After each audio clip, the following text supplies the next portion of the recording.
हाँ, असली की कॉल है, कोई नया मसला ना हो। हाँ बड़ी, क्या हाल है? बस बटी, तुम बताओ कहाँ हो, क्या हो रहा है? साथ कौन है, पूछो पूछो।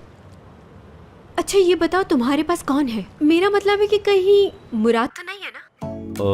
नो माय डियर, मैं तो बिल्कुल अकेला हूँ। तुम क्या फ्रेंड्स के साथ हो?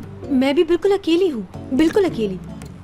एपिक भी नहीं, हयात भी नहीं, ऐसे ही बस बोर हो रही थी तो फोन कर लिया तुम्हें। तुम बताओ कैसे हो तुम, क्या कर रहे हो? कोई नई बात तो नहीं हुई ना? कोई खबर वबर है क्या बताने के लिए? याद करो कोई ऐसी बात जो अभी हुई हो। ऐसी तो कोई बात नहीं हुई असली।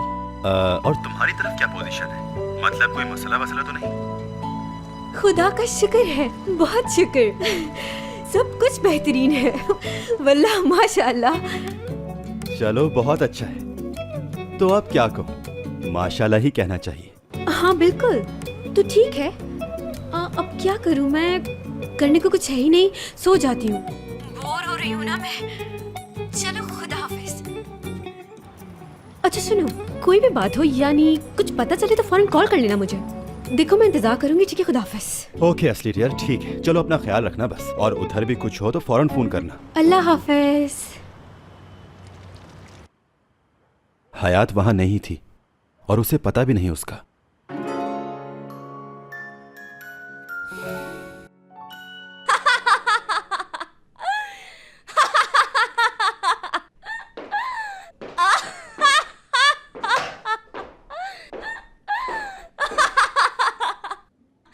यार जाओ यार। तुम्हें देखकर तो और हंसी आ रही है। दीदम, ये बिल्कुल झूठ है, मतलब कि अफवाह है पक्की। उफ, इसमें मजाक की कौन सी बात है यार? तुम्हें यकीन क्यों नहीं आ रहा मुझ पर? हयात ने झूठ बोला है, मुराद से और सबसे। देखो एक दोस्त की हैसियत से ये जो सारी बात है ना, तुम्हें मुराद को बतानी चाहिए फौरन। बल्कि शाबाश, अभी फोन करो उसे। चलो करो जल्दी। ओके करती हूँ, लेकिन कहूँ क्या? सलाम दुआ कर लूँ बस। हयात की मदर के साथ इस एमिने नामी औरत से बहुत पहले मिल चुकी हूँ मैं। वो औरत तो पागल है। क्या मतलब? अरे वो खुद को हयात की माँ समझती है दीदम।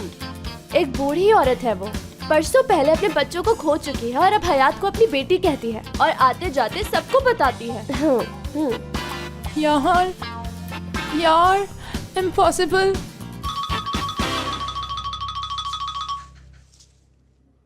हेलो हेलो टूअल मैम, कैसी हैं आप? यार हंसते हंसते मर जाऊंगी मैं। ये जो बेचारी दीदम है ना, हाँ, एमिने बेगम को हयात की अम्मी समझ रही है। सीरियस हो गई दीदम। मुझे बताने के लिए भागी आई और मैं हंस रही हूँ।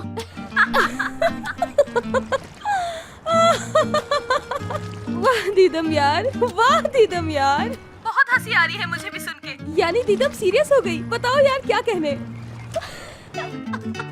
वो भी हंस रही है। कह के लगा रही है। एक्साइटमेंट खत्म हो गई इसकी। इस वक्त मुंह ही उतर गया है इसका। कोई जरा आकर तो देखे। अच्छा ये बताओ कैसे कॉल कर ली? हाँ, मैंने क्यों कॉल की थी? नहीं, कुछ खास बात नहीं थी, वैसे ही कर ली। यूं ही कुछ नए ट्रेंड्स पर बात करनी थी। एनीवेज, आप एंजॉय करें, खुदा हाफिज। Okay bye. कमाल हो गया, मसला सॉल्व हो गया खुद ही।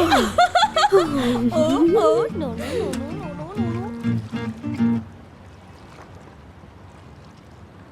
अच्छा है, बात करने दो उन्हें। बिल्कुल ठीक। बस औरत हूँ ना, इसीलिए सब दुख उठाने पड़ रहे हैं। मर्द भी ऐसे ही मसले फेस करते हैं। मेरे और तुम्हारे दुख देखा जाए तो एक जैसे हैं। एक जैसे नहीं है। तुम एक मर्द हो, घर छोड़कर निकल आए आराम से, जहाँ चाहे रह लिए, जो चाह कर लिया, जो चाह कह दिया। ये सारी दुनिया तुम्हारी है। मैं भला इनमें से कौन सी चीज कर सकती हूँ बताओ? इन सब का जेंडर से कोई ताल्लुक नहीं। हाँ तुम तो यूं ही कहोगे, इस्तांबुल आने और यूनिवर्सिटी में पढ़ने के लिए अम्मी और बाबा की कितनी मिन्नतें की हैं मैंने, पता है तुम्हें? सिर्फ पढ़ाई करने की खातिर कितना रोई हूं मैं।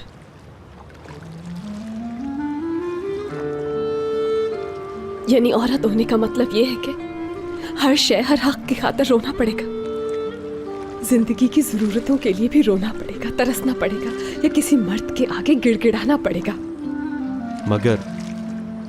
मगर इन सब के जिम्मेदार तुम्हारे माँ बाप तो नहीं। फिर कौन है? अम्मी भी नहीं, बाबा भी नहीं, तो फिर कौन है? यार अगर अम्मी ये ना कहती कि नौकरी ना मिलने पर वो मुझे ले जाएंगी तो मैं कभी ऐसा ना करती।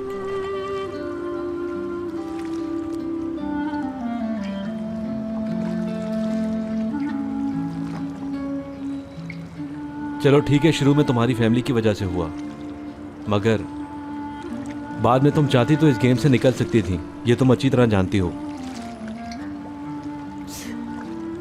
यार मैं प्यार के हाथों मजबूर थी। क्या चाहना और चाहे जाना कोई जुर्म है? अम्मी के फोन पर मैं सब छोड़ छाड़ कर निकल आई। मुराद का क्या हाल होगा? मुराद का क्या हाल मतलब?